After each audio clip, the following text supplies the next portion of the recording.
This is it, the biggest iPhone in years. Symbolically. Make no mistake, it's not perfect, but darn if it isn't close. I'm Jason with Maslin Tech, and this is the iPhone X.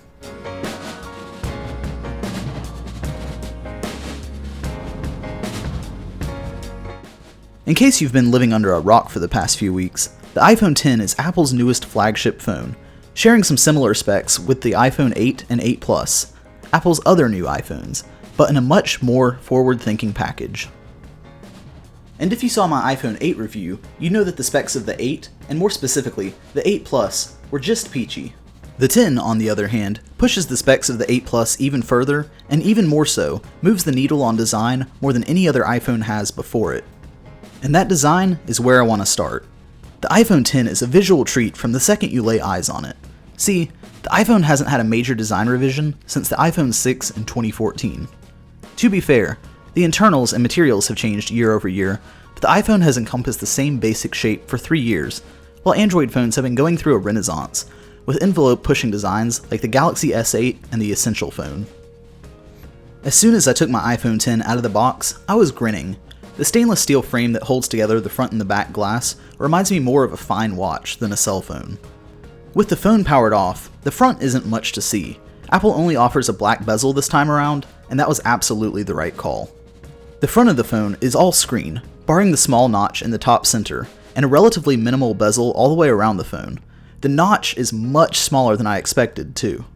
For comparison, the notch only goes about as far down on the X as the earpiece does from the top of the phone on the 7 or 8. It really is minimal, and a non-issue in my experience.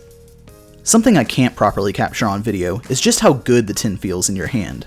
There's a sizable heft to the X, and thanks to the stainless steel band, laminated glass, and densely packed components, this is the thickest iPhone design in 6 years. The whole package feels like a proper evolution of the iPhone 4, and I'm sure anyone who owned a 4 or 4S will experience some major deja vu. On top of the feel, my thumb's resting position is now on the side button, which has now been made larger. This is great, as the side button now does double duty in activating Siri due to the lack of a home button. The rest of the perimeter contains your usual volume buttons, mute switch, speakers, and lightning port, as well as a very shiny SIM tray. Finally, on the back, we've got Apple's new silver color, in my opinion, far and away the best looking color. The white back doesn't hide, but rather embraces the new camera housing. And finally, the smaller phone gets dual cameras, but Apple didn't just take the 8 Plus's kit and move it to the X. The X received a few spec bumps of its own. First, both cameras feature optical image stabilization, not just the wide angle. This means better telephoto pictures. Secondly, the telephoto lens now has a wider aperture of f2.4 rather than f2.8, like on the 8 Plus. This once again means better telephoto pictures. More importantly, however, it also means better portrait mode pictures, as portrait mode uses the second lens to capture its subjects. In my experience, this means fewer low-light warnings and more accurate colors. The jarring image quality drop that previously existed when zooming in during regular photos is also mitigated quite a bit, but it's still noticeable in lower lighting situations. So that's the design. It really invokes nostalgia for the iPhone 4 with me, thanks to the steel band and glass front and back, as well as the dense feel in the hand. Sadly, the cameras aren't flush like the 4, and in fact, make the phone wobble quite a bit, but that can be resolved with a case. A phone's design means nothing if it doesn't benefit usability, and the iPhone X seems to shine here, mostly. First, a quick primer now that the home button is gone. Need Siri? Hold the side button. But how do I shut down the phone if the side button now handles Siri? Easy. Side button and volume down. Screenshots? Even better than before. Volume up and the side button. You can do it one-handed. Cool. Assistive features? Yeah. Triple click the side button. You can even restore the virtual home button if you want. Fancy. Okay, so swiping up takes you home now. How do you get to Control Center? That one's a bit of a stretch. It's now swiping down from the right ear. Not the greatest solution, but it can be made easier with reachability. Oh yeah, reachability has to be turned on in settings. Once it's on, just swipe down from the bar. Multitasking? Swipe the bar up and hold. It's like closing an app, but slower. This is my single least favorite thing about the X. But let's move on. How do they handle Apple Pay now that you use your face? Well, better than before actually. Double tap the side button at any point to launch your wallet manually, and just look at your phone. It beats looking dumb trying to get the NFC reader to invoke Apple Pay. Alright, I'm pretty sure that should be all the home button related questions. Well, except for the big one. Is Face ID as fast as Touch ID? Well, no. No it isn't, and it doesn't even matter. Touch ID, like other biometrics, was always a balance between speed, accuracy, and security. Apple claims that Touch ID has a 1 in 50,000 chance of being tricked. That's decently secure, and it's also blazing fast. But accuracy has always been my kicker with Touch ID. Everyone I know loves Touch ID. I love the idea of it, but apparently I have sweaty hands. Touch ID for me doesn't have the accuracy.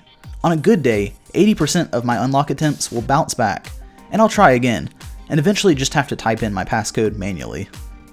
For me, unlocking my phone was a 10-second process 80% of the time. I know I'm in the minority here, but it's important as to why I'm so on board with Face ID. Touch ID just didn't like me, and truthfully, the OnePlus 3 and 5 fingerprint sensors are the only ones that have ever been flawless for me. So, back to Face ID. It's secure, 1 in a million chance of being tricked according to Apple. It's fast, about on par with the first generation of Touch ID. Slow enough to warrant an authentication animation, but much faster than typing in a passcode. And boy is it accurate. So far, I think I've had 2 failed unlock attempts in the near 1,000 or so that I've tried since I owned the phone. I set up Face ID in a well-lit indoor environment, and haven't had an issue in direct sunlight, or in the dead of night. Face ID is even better once you're in the phone. 1Password is a perfect execution of Face ID, and really makes the whole phone feel futuristic.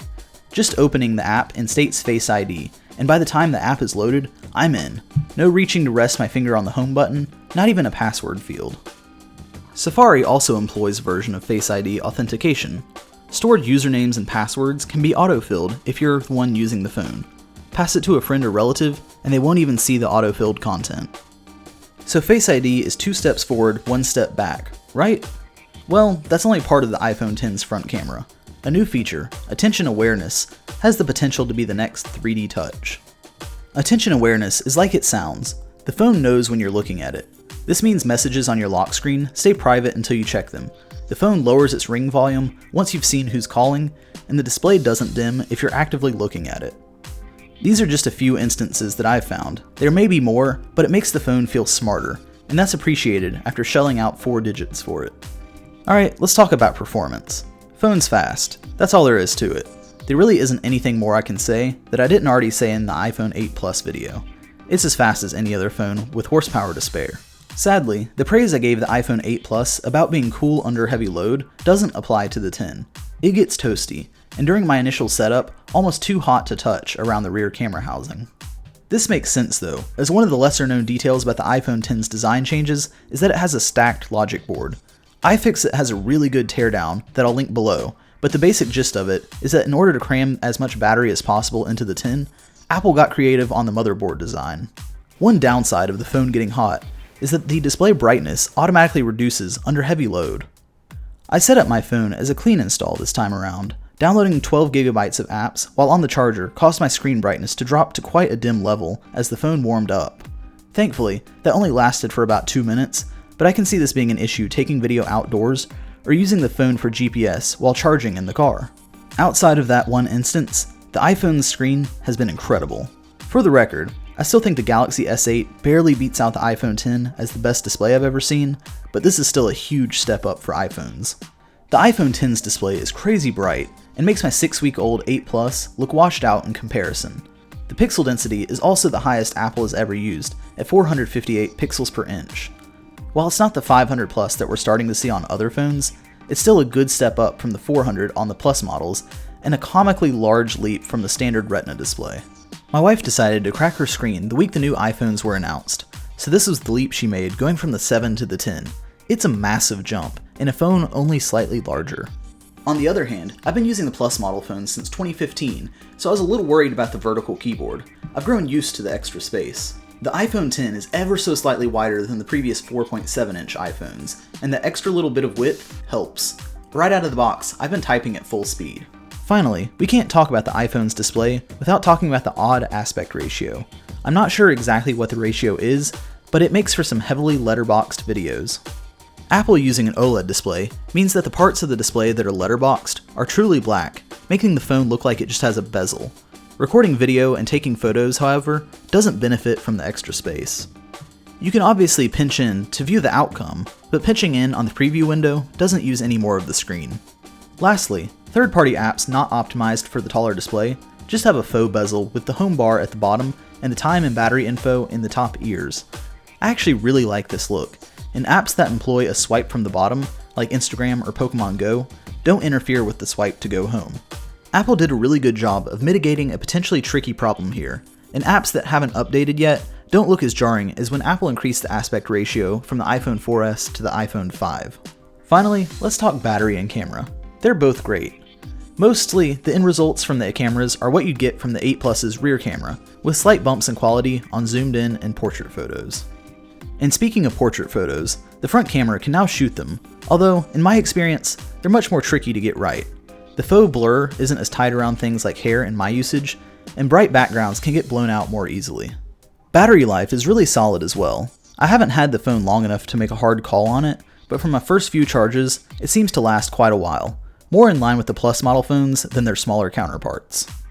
Though, it is worth mentioning that charging with Apple's included charger is comically slow after using higher wattage chargers. My 2 cents, if you're going to shell out for the phone, pay a little more and get a better charger as well. All in all, the iPhone X is not only a solid iPhone, but really does feel like a reset on what iOS has been for the past decade.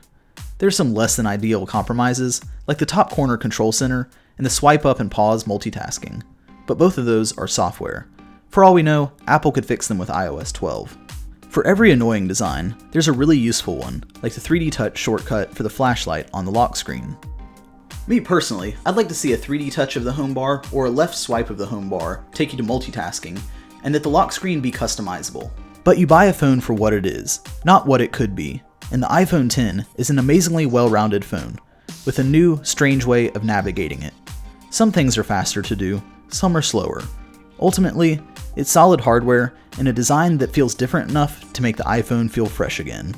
As Apple says, it's the best iPhone they've ever made, and the complete package is worth more than the sum of its parts, in my opinion. I hope this has helped you in your buying decisions. Let me know in the comments below. And what would you like to see on next year's phone? I myself would love to see a 120Hz panel on the next iPhone. Thanks for watching. If you want to see my iPhone 8 review, you can check that out here. Once again, I'm Jason with Maslin Tech. Like and subscribe if you enjoyed this, and I'll see you in the next one.